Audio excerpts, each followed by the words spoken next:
টি-20 বিশ্বকাপের আগে ভারতীয় দলের অন্দরমহলে চলছে জোর প্রস্তুতি। দলের কম্বিনেশন, ব্যাটিং অর্ডার, ফিনিশার সবকিছু নিয়েই চলছে জল্পনা। এর মধ্যে ভারতীয় দলের কোচ গৌতম গম্ভীরকে স্পষ্ট বার্তা দিয়ে রাখলেন কেকেআর এর তারকা ব্যাটার রিঙ্কু সিং। তিনি জানিয়ে দিলেন, আমি শুধু ফিনিশার নই, দলের প্রয়োজনে যে কোনো জায়গায় ব্যাট করতে প্রস্তুত। কি বলতে চাইলেন রিঙ্কু সিং? কেন এমন বার্তা এত গুরুত্বপূর্ণ ম্যাচের আগে? আজকের ভিডিওতে আমরা সবকিছু জানাবো, তাই ভিডিওটি শেষ পর্যন্ত দেখুন। দর্শক বন্ধুরা, এক সময় ভারতের টি-20 দলের নিয়মিত সদস্য ছিলেন রিঙ্কু সিং।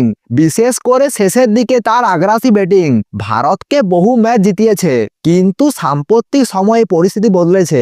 দক্ষিণ আফ্রিকার বিরুদ্ধে সিরিজে সুযোগ পায়নি রিঙ্কু সিং। তাতেই অনেকে ভেবেছিল, তাহলে কি রিঙ্কুর বিশ্বকাপের রাস্তা বন্ধ? সব জল্পনার অবসান ঘটিয়ে প্রধান নির্বাচক অজিত গায়করের কমিটি রিঙ্কু সিংকে রেখেছেন আগামী টি-20 বিশ্বকাপের স্কোয়াডে। এবার রিঙ্কুর একটাই লক্ষ্য, সুযোগ পেলে সেটা পুরোপুরি কাজে লাগানো।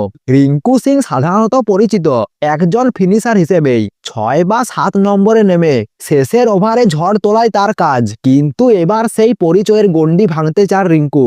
এক সাক্ষাৎকারে রিঙ্কু সিং বলেন, আমি যে জায়গায় ব্যাট করতে নামি তাতে মানুষ আমাকে ফিনিশার ভাবে, কিন্তু আমি শুধু ওই জায়গাতেই খেলতে পারি তা নয়, দলের প্রয়োজনে যে কোনো জায়গায় ব্যাট করতে পারি। এই বক্তব্য সরাসরি পৌঁছে গিয়েছে গৌতম গম্ভীরের কাছে। বিশ্বকাপের আগে এটা নিঃসন্দেহে বড় বার্তা। রিঙ্কু এখানেই থামেননি, তিনি আরো জানিয়েছেন, আমি ঘরোয়া ক্রিকেট এবং ভারতীয় দলের হয়ে পাওয়ার প্লেতে ব্যাট করেছি। আমার 3টি আন্তর্জাতিক হাফ সেঞ্চুরি এসেছে পাওয়ার প্লেতে ব্যাট করেই। শুধু শেষের ওভারের ব্যাটার নন রিঙ্কু, প্রয়োজনে তিনি ওপেনিংও করতে পারেন। এবার আসা যাক পরিসংখ্যানে।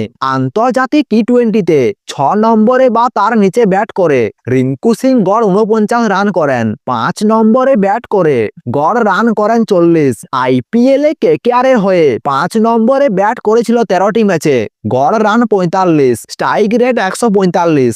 এই সংখ্যাগুলোই পরিষ্কার বলছে রিঙ্কু শুধু ফিনিশার নন, টপ অর্ডারও কার্যকর ব্যাটার।